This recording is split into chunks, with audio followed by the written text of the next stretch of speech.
నమస్తే టిఆర్ నిజం. నేను మీ తాళ్ళపల్లి రమేష్. ఈరోజు మార్నింగ్ న్యూస్కు స్వాగతం. ఇందులో భాగంగా కొన్ని సమస్యలు ఈ పేపర్లో కానీ కొన్ని ఇంటి దగ్గరికి వస్తలేవు. అందులో వాళ్ళ అర్థనాదాలను మన టిఆర్ నిజం న్యూస్కు తెలపడం జరిగింది. మా విషయాలు కూడా మాట్లాడండి. మేము చాలా ఇబ్బందుల్లో ఉన్నాం. మాకు అందరికంటే ఈ ప్రపంచంలో అందరికంటే వెనుకబడ్డ జాతి మాది, వెనుకబడ్డ కులం మాది. వేరే కులాలంతా మాకు రిజర్వేషన్ కావాలని చెప్పేసి పోరాడుతుండ్రు. మేము పోరాడేటువంటి ఇబ్బందులు ఉన్నాం. మేము అక్కడ పోవాలంటే కూడా మాకు ఆ దేవుడు కొన్ని లోపాలు పెట్టిన ఆ లోపాల వల్ల మేము ఇబ్బందులు పడుతున్నాం. మాకు అన్యాయం జరుగుతుంది. మా విషయాలను కూడా మీరు కొన్ని దృష్టికి తేవాలని చెప్పి ప్రతిరోజు వందల మంది ఫోన్లు చేస్తున్నారు. మన టీం కూడా ఈ రోజు కొన్ని కుటుంబాలను కలవడానికి వెళ్ళింది. వాళ్ళు కొన్ని మనకు పంపించినటువంటి విషయాలను మేము ముందుకు ఒకసారి సమాజం ముందు తేవాలని ప్రయత్నం చేస్తాను. ఒకటి వాస్తవానికి ఏంటంటే, ఈయన పరకాల కాన్స్టిట్యూషన్లో ఒక వ్యక్తి పరకాల కాన్స్టిట్యూషన్ సంబంధించి పులిగుళ్ళ అంబేద్కర్ కాలనీ సంబంధించినటువంటి ఒక ఎస్సీ సామాజిక వర్గానికి చెందినటువంటి భోగుల స్వామి. ఈయన వాస్తవానికి ఏంటంటే గతంలో జర మంచిగానే ఉండేనట. తర్వాత ఆయనకు దేవుడు ఏదో ఇబ్బంది, ఆయనకు పెరాలసిస్ వచ్చింది. నడవలేని సందర్భంలో ఉన్నాడు. చూడాలి, సమాజం కూడా చూడాలి, అధికారులు కూడా చూడాలి. ఎందుకంటే ఈ పొజిషన్లో ఉన్నాడు. ఆయన నడవలేని సందర్భంలో ఉన్నాడు. ఆ ఇల్లు చూడు, ఆయన కథ చూడు. పాపం 2 బిడ్డలు ఉన్నారు.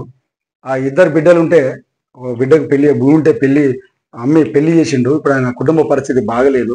భార్య కూలినాలు చేసుకొని బతుంది. ఈయన చూడండి, ఈయన విషయాన్ని చూడండి. అంత ఘోరంగా మనకే చూస్తుంటే ఇబ్బంది అవుతా ఉంటుంది. ఈయన అక్కడికి నా పరిస్థితి బాగాలేదు అని చెప్పేసి మీ సేవ సెంటర్కి పోతే నాకు సదరన్ సర్టిఫికేట్ కావాలని చెప్పేసి పోతే ఆ మీ సేవ దాంట్లో తీసుకుంటలేదట.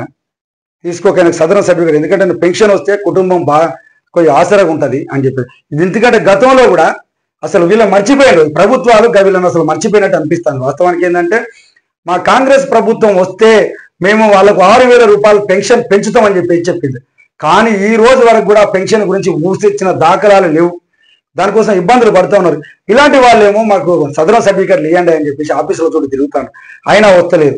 అయితే ఈయన కూడా సదరన్ సర్టిఫికేట్ పోతాడు, వస్తలేదని చెప్పేసి స్థానిక ఎమ్మెల్యేని కూడా కలిస్తే నన్నేం చేయంటారు, నా వల్ల కాదని చెప్పేసి అన్నమాట. ఈయన భోగస్వామి,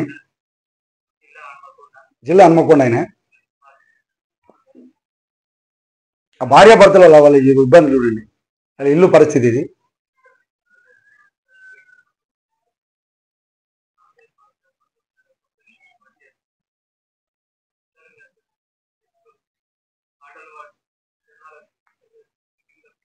నేను మంచుకున్నప్పుడు ఆ పార్టీ కోసం కష్టపడ్డా, అన్ని విధాలు జెండాలు మోసిన, నేను అన్నీ చేసిన, కానీ నన్ను పట్టించుకోలేదు. స్థానిక ఎమ్మెల్యేతో కూడా నాకు తెలియదు అని చెప్పేసి అంటాడు.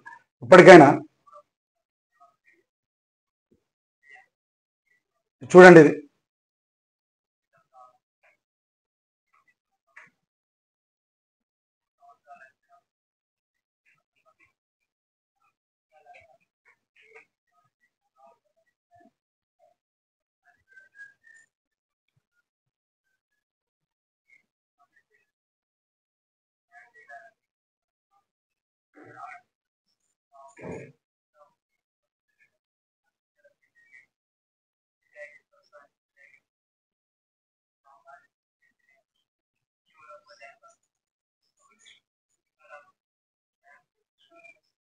చూడండి. ఇలాంటి వాళ్ళ బాధలు ఉన్నాయి. ప్రభుత్వం గుర్తు ఏదో చేస్తానో అసలు ఎమ్మెల్యేలు అది అంటారు, కానీ వీళ్ళపై దృష్టి పెట్టాల్సిన అవసరం ఉంటుంది. ఇలాంటి వాళ్ళు చాలా మంది ఉన్నారు, వాళ్ళని చూడాల్సిన అవసరం ఉంటుంది. ఇంకోటి, అదే సోదరుడు మనకు ఒక లెటర్ కూడా రాసిండు. ఆయన ఈరోజు మన దగ్గరకు వచ్చే సందర్భం కూడా ఉన్నది.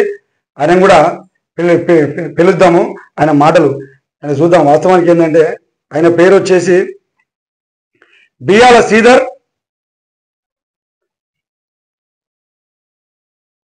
శ్రీధర్ అంటే ఈయన ఒకటి ఇచ్చిండు. ఆయన మనకొకటి పెట్టిండు. ఈయన కూడా మనం దృష్టి అన్న, నేను ఒక వికలాంగుని, నాది తిమ్మాపూర్ గ్రామం, మండలం లక్షపేట, జిల్లా మంచిర్యాల. అన్నగారు, నేను ఒక ముచ్చట వింటారా? తిమ్మపూర్లో ఉందామంటే ఇల్లు లేదన్నా. నేను కాంగ్రెస్లో ఇంటింటికి పోయి నేను సభ్యత్వం చేయించానన్నా. అన్న, నాకు పెళ్ళయింది, ఆమె కూడా వికలాంగురాలే. నేను కూడా వికలాంగుణ్ణే. అయ్యా నాకు రేషన్ కార్డు ఇందిరమ్మ ఇల్లు ఇప్పియాలని కోరుకుంటున్నాను. తిమ్మపూర్లో బియ్యాల మల్లయ్య కొడుకులు ముగ్గురు. ఆ ముగ్గురులో నడిపి కొడుకును నేను ఒక్కడిని వికలాంగుణ్ణి. మాకు సెంటు భూమి కూడా లేదు. అయ్యా మా ముగ్గురికి ఇందిరమ్మ ఇల్లు ఇవ్వాలని మనస్ఫూర్తిగా కోరుకుంటున్నాము. మీ పాదాలకు నమస్కరిస్తాను అని చెప్పేసి సోషల్ మీడియా వేదికగా కోరుకుంటాను. వాస్తవానికి ఏంటంటే ఆయన వికలాంగుడే, ఆయన భార్య కూడా వికలాంగురాలే. వాళ్ళకి సంబంధించిన వార్త ఇలాంటి చాలా కోకొల్లలు ఉన్నాయి. ప్రభుత్వం దృష్టి పెట్టాల్సిన అవసరం ఉన్నది. వాళ్ళకి ఇస్తామన్నటువంటి 6,000 పెన్షన్ కూడా ఇవ్వాలని చెప్పేసి ప్రభుత్వం అంటాను. వాళ్ళు డిమాండ్ కూడా చేస్తూ ఉన్నారు. ఇది వికలాంగుల పైన కూడా కొంచెం దృష్టి పెట్టాల్సిన అవసరం ప్రభుత్వం పైన ఎంతైనా ఉన్నది. ఇప్పుడు వాళ్ళని మన దగ్గరకు వస్తారు. వాళ్ళ యొక్క విధానం కూడా మేము ముందుకు సమాజానికి తెలిపాలి. ఎందుకంటే చాలా సమస్యలు ఉన్నాయి.